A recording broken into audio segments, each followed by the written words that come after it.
Hi everyone, in this video I'm going to take a deep dive into Tesla's second quarter earnings call. So if you're not aware, companies typically announced a quarterly financial statement, and along with those quarterly financial statements they hold a conference call where they make a statement, they give opening remarks, and then they take a few questions. And so I'm going to take a deep dive into Tesla's most recent earnings call in a fashion that's beginner friendly, right? So you don't have to be an expert in finance to follow along yourself here. So let's get right into it. So here it is. It's edited transcript Tesla earnings call. This was held on July 20th, 2022. And so let's go down here. They note it's all the participants. Of course, one of the participants is Elon Musk, which he's not only the CEO of Tesla, but he is apparently also the techno king of Tesla. So that's interesting. And here I've highlighted the opening remarks. The first thing that comes out just says, just as a Q2 recap, Q2 was a unique quarter for Tesla due to the prolonged shutdown of the Shanghai factory. So in China, they're holding lockdowns more frequently than any other place in the world right now. Whenever there's a rise in COVID cases, they lock things down again.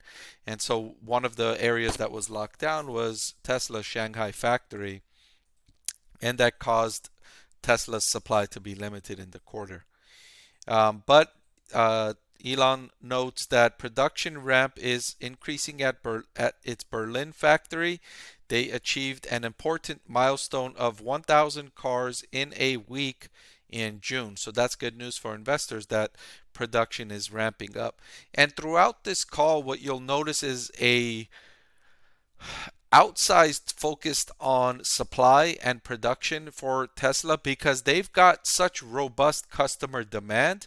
Their orders for delivery are backed up for months, right? So customer demand is not an issue for Tesla. Their main constraint right now is producing enough of these cars at low enough prices to get them to customers at a profit. So that's where the bulk of this conference call will focus on, is getting that production up to speed. Here, Elon notes that it's worth emphasizing that we have enough 2170 cells to satisfy all vehicle production for the remainder of the year. So that's good news. Battery cells, which is what the 2170 cells is referring to, battery cells are a primary component in Tesla's vehicles, and there's been widespread supply shortages throughout the world in several different types of products. And so it's good news to hear that Tesla has sufficient amount of these cells to satisfy all vehicle production for the rest of 2022. And also making an important announcement here regarding autopilot, we now have deployed our FSD beta. FSD stands for full self-driving beta with city streets driving capability to over 100,000 vehicle owners. So far, the owners have been happy with the capability of the system, and it's improving every week. So as the system is getting more data, it's improving on itself. Tesla now has driven over 35 million miles with this FSD beta. That's more autonomous miles than any other company they're aware of, and maybe, Elon says, more than all of the other companies in this area combined. So that's a great accomplishment for Tesla in their progress to get this full self-driving. And of course, that's a major thesis for investing in Tesla, is this technology of full autonomous driving, because that could deliver so much growth in terms of driverless technology, driverless cars, robo taxis, where it can have a fleet of cars acting as taxis and it won't have to pay for the drivers. Similar to trucks, it can have a fleet of trucks without a driver, and that can deliver an excellent amount of revenue and profit. So this is a main thesis, and so it's good news to see that they're making good progress there. And Elon notes that one of Tesla's main goals is to become the best manufacturer in the world. That's an ambitious goal, and he says that that might be their strongest competitive advantage, is their manufacturing capability. In my opinion, I agree. In um, in The Wealth of Nations, Adam Smith wrote that the greatest advantage a business can have is in manufacturing because that's the most difficult to replicate. Everything else is easier to copy by other businesses, but if you have an advantage in manufacturing, that's difficult for a competitor to copy. And so if you hold an advantage there, it's sustainable for a longer period of time. So I agree with Elon here that if he does achieve that feat, that would be its strongest competitive advantage. Another area of progress is reducing their body welding robot count by 70% per unit of capacity in its Austin and Berlin manufacturing facilities. So that's 3x smaller than would normally be the case. So reducing the footprint, that's great news. That's going to enhance manufacturing capability. And here's also a great milestone for safety. They introduced a feature that where the seatbelt tension builds if the vision system detects an imminent collision. So that's never been done before. But because they have the vision in their cars, they have a lot of technology that allows the cars to see, and that can actually see a collision with about 100% probability before it happens. So it could tension up your seatbelt, secure you in, and that could reduce severe injury in cases of accidents. And you might already be aware, but Tesla's developing a cyber truck, and they're still expecting to be in production with the Cybertruck in the middle of next year. So in addition to the SUVs and the compact cars they're selling, they're going to announce and deliver the Cybertrucks in the middle of next year. Another area of growth for them. And then FSD Beta is on track to be released for all of North American customers before the end of this year. So the beta, it's right now within 100,000 customers. It's going to launch to all of North American customers before the end of this year. And if they get regulatory approval, it will be in all of Europe. So imagine all of the data that it's going to acquire if that becomes the case. And of course, that's going to be incremental revenue as well. And it's going to further enhance its lead in driverless technology. Okay, moving on here. Now we get this Tesla's CFO and also their master of coin, Zachary Kirkhorn, is making his remarks. And so Zachary opens up with saying the Fremont factory supported by the Reno team reached new production records. So the Fremont, California is one of the factories, manufacturing factories for Tesla, and it's achieving record production. Great news there. The Shanghai factory resumed full production, and our new factories in Austin and Berlin are progressing well through their initial ramp ups. So production is resuming, expanding, accelerating. So great news on this front. Additionally, he notes that the energy business is achieving record gross profit with the highest solar volumes in many years. And on GAAP automotive gross margin, they noted a decrease sequentially to 27.9%. This temporary decline was due to the Shanghai production being halted, which meaningfully impacted the margins, including the idle capacity and factory restart costs. Also had implications on the mix of regional deliveries. So yes, gross profit margins fell, but this was due to outside factors, mainly because of the shutdown in China, in Shanghai, and so now that as it's ramping back up, that should be alleviated. But this is going to be a problem going forward for the next few quarters. China continues locking down its cities when there's an increase in COVID cases, so this might not be the only time when its Shanghai factory gets locked down. So to counter some of these rising costs and inflationary pressure, Tesla has increased their prices, and they continue to see a benefit from that as it's flowing through. but they experience some foreign exchange headwinds. Their cost structure continues to experience increases from inflation, commodities, and logistics. So Tesla is not immune to the widespread inflation that's infecting economies worldwide. Tesla is also feeling it, and that's impacting and pressuring its profit margins. Another interesting item about Tesla is that it invested a meaningful portion of its cash balance into Bitcoin. But in this current quarter, they sold a lot of their Bitcoin into fiat currency and they realized a gain. But this was offset by charges in the remainder of their cryptocurrency holdings.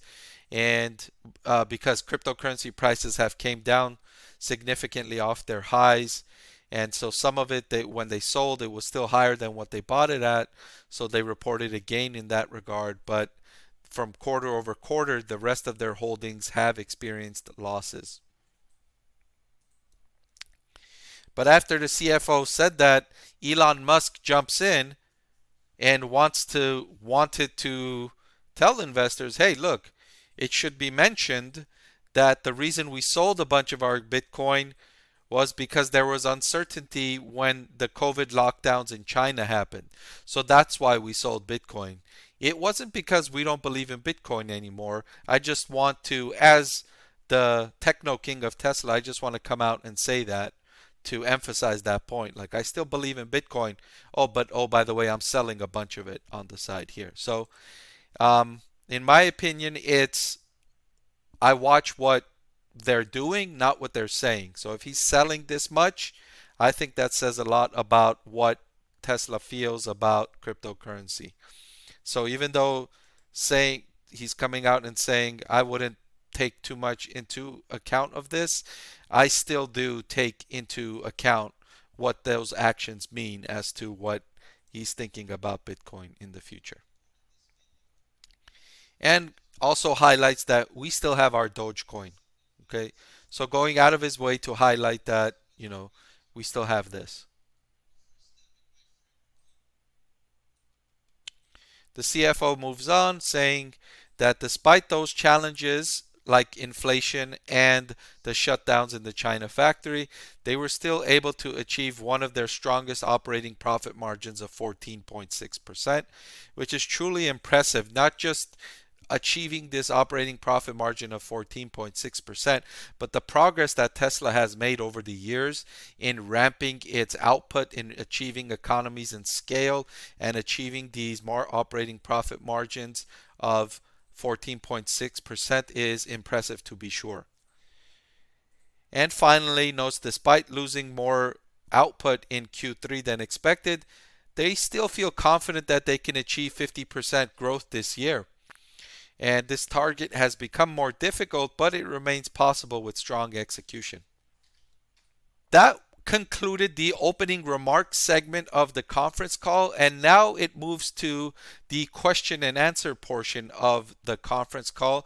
And the first question comes from investors, and it says, the first question is, Chinese EV manufacturers seem to be doing a better job than their Western competitors, excluding Tesla, at innovating in software and design. How can Tesla make sure the company is staying ahead of those manufacturing? And Elon Musk responds, yes, they're doing a great job. I have a lot of respect for the Chinese, our manufacturers and EV manufacturers in particular. I think they will be a force to be reckoned with worldwide. So acknowledging the competition, saying that it's going to be a force to be reckoned with, and not taking them lightly is Elon Musk's response to this question. And moving along to response to another question, Elon Musk says that there's quite a long wait when somebody orders a Tesla car. In some cases, it could be 6 months or a year. So that's how backed up they are in terms of ordering a Tesla car. If you wanted to buy a car from Tesla, depending on which model, you could have to wait between 6 months to a year. And so they're not having right now a demand problem. They're having a production problem. However, I will note that if you, I follow like 100 stocks in the market, and this seems eerie of what Peloton was saying just before, you know, the economy started reopening. Peloton had been experiencing more than 100% revenue growth for 6, 7 years in a row, and they had wait times of up to several months for their products. And they were experiencing this similar case that Tesla is experiencing now, where customer demand was so robust that they were waiting several months to receive their products. And so Peloton kept ramping up production, ramping up production, ramping up production to a point where they ramped up so far and customer demand all of a sudden flattened out and started to decrease. And then they were stuck with all this extra manufacturing capacity that they now have to divest and they now have to get rid of because it's not supporting customer demand. So this is something to keep in mind here, that even though, yes, Tesla is incredibly popular with customers and demand has been incredibly robust, that's not necessarily going to be true for the next 2, 3, 5, 10 years. They might hit a point where they ramp up manufacturing so far up that they've saturated the market, and everybody that wants a Tesla has already bought one, and there's nobody left to buy any more Teslas, and the only people they can sell to are the people upgrading their older Teslas, which is a far slower growth rate than expanding the market. So this is something to keep in mind. Yes, customer demand is robust, it's popular, people want your cars, but that might not be the case for, infinity, right? At some point, you're going to saturate the market. And I will close with this final comment from Elon talking about answering a question with regards to cryptocurrency and Bitcoin. And Elon Musk says, cryptocurrency is a sideshow to the sideshow. We're not really thinking about cryptocurrency all that much. It's not something we think about too much. And so, saying that don't pay too much attention to what we're doing with cryptocurrency. That's not really what we're focused on. We're focused on becoming an excellent manufacturer, the best manufacturer in the world. And this cryptocurrency thing that I'm dabbling with, this is just something that is something on the side of the side. So it's not anything to really take notice of, right? So just telling you all, don't really pay attention to that. Keep your eyes on what I'm doing here with the cars and solar energy and all of that stuff. So, interesting that even though it's such a sideshow, it keeps popping up in Tesla's conference calls and Elon's Twitter statements and all of that. So it's something to keep an eye out for here. All right, so that's all I've got for Tesla's second quarter earnings call deep dive. Thank you for tuning in, and I'll see you next time for the next installment of this series.